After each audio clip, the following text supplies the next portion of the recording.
I'm an investigator, but not in any traditional sense. I spent the past couple years memorizing the streets and geotagging businesses in Mumbai. I also spent some time trying to define the line between formal and informal product lines for Colombia's cartels. Sometimes that line is pretty hard to define. I spend as much time as possible in areas with high levels of informal economic activity. What does this look like? This is a street scene from a city in Hong Kong, or a part of Hong Kong. These markets are pretty common across China, but also around the world. People go every day to buy things like groceries or basic household items. This is where the informal economy meets consumers, and there's nothing sinister about it. In India, about 84% of employment comes from the informal economy. That's a little bit more than 4 out of 5 jobs. We see them working in manufacturing, producing a lot of the clothes that we buy from retailers around the world. We see them working in food services, in construction. They make pottery for tiles on roofs. We see them everywhere. And we see the informal economy in the United States as well.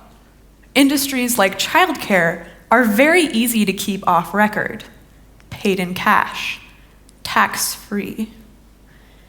Informal businesses are businesses that operate outside of government regulation, either completely or in some small capacity. And honestly, sometimes business regulation is really hard to follow. Banks have entire departments devoted to following legal regulation in the United States, for example. And there are some industries that are just not very good fits for the laws that exist on the books. Some informal businesses are massive and very complicated, like Mexico's cartels, while others are much more local. I like to study informal businesses because they teach me about resilience, and this is in large part because they are so devoted to their local communities. Without local communities, informal businesses cannot survive. The community is at once the customer base and the critics of every business. If they lose their support, these businesses will no longer prosper. They can no longer grow. What I see when I do my work is that we find ecosystems. We find communities that support business, and business that supports the needs of local communities. Today, I would like to share a few examples of where I see reinvention and resilience in the informal economy. My first example comes from the United States. In many places, workers are barred from entry for various reasons. Thus, they carve out their own spaces in the informal economy and create a value add in their own ecosystems. I know this firsthand because I came to the United States from Mexico as a child. While I had a pathway to legal citizenship through my American mother, a lot of our friends and family members will never have that pathway. Instead, they carve out their own spaces in the economy and develop different types of industries. We see undocumented workers in the United States picking fruit, working in the service industry, on construction sites, and so many other places that are so integral to the US economy that we pass them by and they go unnoticed. There are 11.7 million undocumented immigrants in the United States, every single one of them working in some capacity in the informal economy. The time that we notice them most is when they are no longer there. In 2011, Alabama and a series of other southern states passed a series of increasingly restrictive immigration laws. Overnight, it seems, children were pulled from schools, and the next day when construction workers who were Americans appeared at some of the construction sites, or people in the service industry appeared at the jobs, they realized that suddenly a lot of the workforce was gone. Alabama had to acknowledge it had a labor shortage. The laws became less restrictive over time and workers came back to work, because otherwise this economy was on the verge of collapsing. What this lesson teaches us is that informal economies and formal economies coexist. They cooperate. They learn from each other.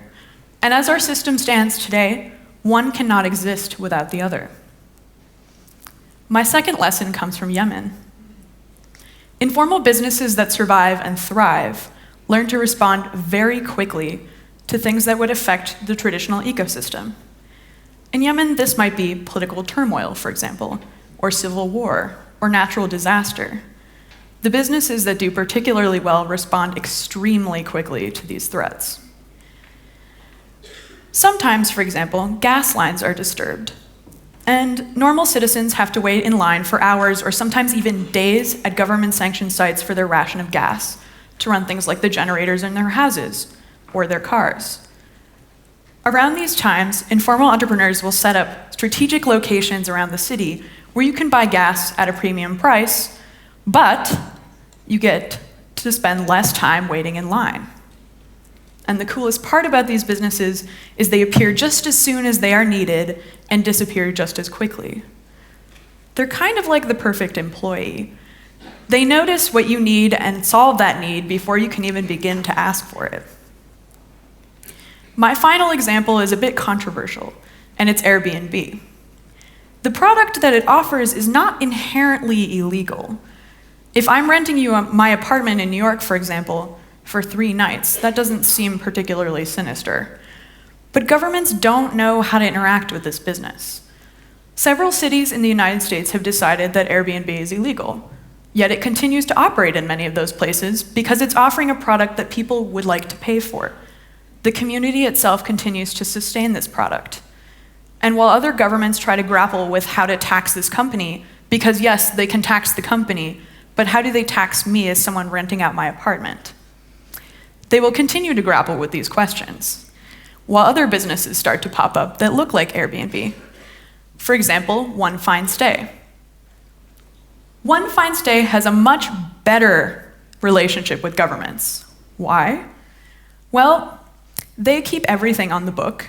They actively try to keep a better relationship with the government, and the business doesn't look all that different, other than the fact that if you stay in my apartment that maybe I rent on Airbnb for $50, on Onefinestay you're going to pay somewhere between a couple $100 or a couple $1,000 to stay in a very high-end apartment. The products are not that different. There's one that might be considered a luxury good, and there's another that might be considered an easier buy. But for some reason, we look at Airbnb very differently than we look at Onefinestay. So why do we associate informal economies with black markets? None of the products that I mentioned today are inherently illegal. Instead, a lot of it revolves around the way that we talk about these businesses. A lot of these things, a lot of these products and services happen in the background of our everyday life and communities around the world.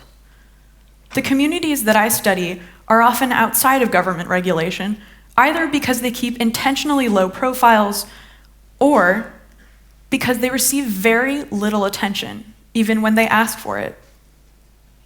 But these communities understand what it means to be local. They understand what it means to say, we have these resources and these man-hours, and together we can solve this problem. And they can give you solutions to some of the toughest problems on a local level. I hope that we can start rethinking the reality that is next to us. No, all around us. Because the size of these communities, the size of the informal economy of an entire country is massive. And I hope that we can start thinking beyond the monetary value and think about the people that come together to build these ecosystems, the people that come together to problem solve in new and interesting ways. They have a lot to say. Most importantly, I hope that today you will leave with 2 questions. The first one, who makes the rules? And the second one, for those that are making the rules, do they make those rules in the interest of all of our communities or in the interest of just a few? Thank you.